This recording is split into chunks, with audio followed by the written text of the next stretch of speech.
তো এখন আমরা যে কাজটা করব এগুলা তো সব আমরা বুঝে গেছি, ঠিক আছে? এখন ক্রাড, এখন ক্রাড জিনিসটা, ক্রাড আসলে কি, ঠিক আছে? CRUD, ক্রাড। ক্রাড স্ট্যান্ড ফর কি ভাই? সি ফর ক্রিয়েট, ঠিক আছে? আর ফর কি ভাই? রিড। ইউ ফর আপডেট, ডিতে ডিলিট, ঠিক আছে? এটাকে বলে ক্রাড। এই জিনিসটা আমরা নিয়ে যাই আমাদের হচ্ছে কোন সেকশনে, এই যে আমাদের এইচটিএমএল এ। তো আমাদের তো এই জিনিসগুলো করা শেষ, আমরা এখন এই জায়গায় আমরা হচ্ছে এই কথাগুলো রিপ্লেস করে দিলাম। কেন? কারণ হচ্ছে এখন তো এই কথাটা আমার দরকার, যখন যেটা দরকার সেটারে সামনে রাখি। তাহলে এখন আমরা প্রথম যে কাজটা করব, প্রথম কাজ করব হচ্ছে, যদিও বলে ক্রিয়েট, কিন্তু ক্রিয়েট যেহেতু আমাদের করা আছেই, আমরা রিড সেকশনের কাজটা করি। আমরা রিড সেকশনের কাজটা করি।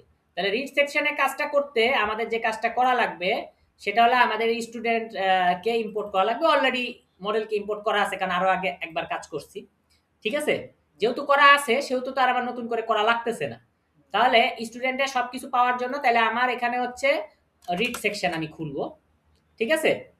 ওকে ভাই, তাহলে আমার এই যে আগে যেগুলো লিখছিলাম এই নোটগুলো আমি মুছে দেই, কারণ ছাত্রদের মনের মধ্যে প্যাচ লাগবে যে ভাই এটা কি, ওটা কি, সেটা কি, তাই না ভাই? যেটা হয়ে গেছে সেটা আমি মুছে দিলাম, লিখলাম রিড সেকশন, ঠিক আছে ভাই? তাহলে প্রথমটার কাজ আমি করতেছি এই যে রিডের। তাহলে রিডের কাজ করার জন্য আমি কি করব? রিড করব কাকে? স্টুডেন্টদেরকে। তাহলে স্টুডেন্টস, সমস্ত স্টুডেন্টকে আমার দরকার, এজন্য প্লুরালে লিখলাম, লিখলাম স্টুডেন্ট ডট অবজেক্টস ডট সমস্ত স্টুডেন্ট, মানে কি অল। এবং হোয়ার দেয়ার ইজ ফাংশন, ফাংশন দিলে আমাদের কি দিতে হবে? প্যারেনথেসিস দিতে হবে। ফাংশন দিলে আমাদের কি দিতে হবে? প্যারেনথেসিস দিতে হবে, ঠিক আছে? তাহলে আমরা এই যে ফার্স্ট ব্র্যাকেট দিলাম। তাহলে আমরা এখানে আরো একটা গুরুত্বপূর্ণ নোট লিখব, where there is function we should write parenthesis, বা দেয়ার ইজ প্যারেনথেসিস, ঠিক আছে? Where there is function there is parenthesis, মানে কি? ফার্স্ট ব্র্যাকেট, ঠিক আছে ভাই? Where there is function there is parenthesis. তাহলে এই যে ফাংশন দিয়েছি, প্যারেনথেসিস দিয়েছি। তাহলে এখন এই জিনিসটাকে পাওয়ার জন্য, এই স্টুডেন্টস এই কথাটাকে পাওয়ার জন্য, এই যে variable student dot object dot all, আমাদের যে জিনিসটা ইউজ করতে হবে সেই জিনিসটা হলো কনটেক্সট, ঠিক আছে? ঠিক আছে ভাই? তাহলে কনটেক্সট যেহেতু আমি পাস করব, কনটেক্সটটা আমি পাস করব কেন? এইচটিএমএল এর জিনিসটাকে পাওয়ার জন্য, ঠিক আছে? তাহলে যাতে এইচটিএমএল জিনিসটা পায়, ঠিক আছে? যাতে এইচটিএমএল জিনিসটা পায়, তাইলে কনটেক্সট কিসের কনটেক্সট বানাবো? কনটেক্সট স্টুডেন্ট ফর এইচটিএমএল, এটাকে আমি কন্ট্রোল স্ল্যাশ দিয়ে ইয়া করলাম, ঠিক আছে ভাই? আমি জিনিসটাকে কমেন্ট করলাম যাতে জিনিসটাকে আমি বুঝি।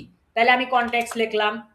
কনটেক্সটটা বানানোর সিস্টেম কি? থার্ড ব্র্যাকেট দেব, থার্ড ব্র্যাকেট দিয়ে আমি এই স্টুডেন্ট কথাটাকে দিয়ে দিচ্ছি, কিন্তু এখানে দিতে হবে কিসের ভিতরে? কোটেশনের ভিতরে, তাই না ভাই? স্টুডেন্টস যা লিখছি তাই সেটাই দিলাম, আর এই ভ্যারিয়েবল স্টুডেন্ট দিয়ে দিলাম, মানে student dot object dot all. আমি চাইলে student dot object dot all এখানে ডাইরেক্ট লিখতে পারতাম, আবার ভ্যারিয়েবলের মধ্যে লেখাটা তুলনামূলক স্মার্ট। আমরা কি বুঝতে পারলাম যে কনটেক্সট যা স্টুডেন্টের জন্য, কনটেক্সট হচ্ছে কি স্টুডেন্টস, সরি, ফর এইচটিএমএল, মানে অল স্টুডেন্ট আর কি, ঠিক আছে ভাই? এইচটিএমএল এর জন্য আমি কনটেক্সটটা বানালাম, এইচটিএমএল এর জন্য আমি কনটেক্সটটা বানালাম, এইচটিএমএল এর জন্য কনটেক্সটটা বানালাম।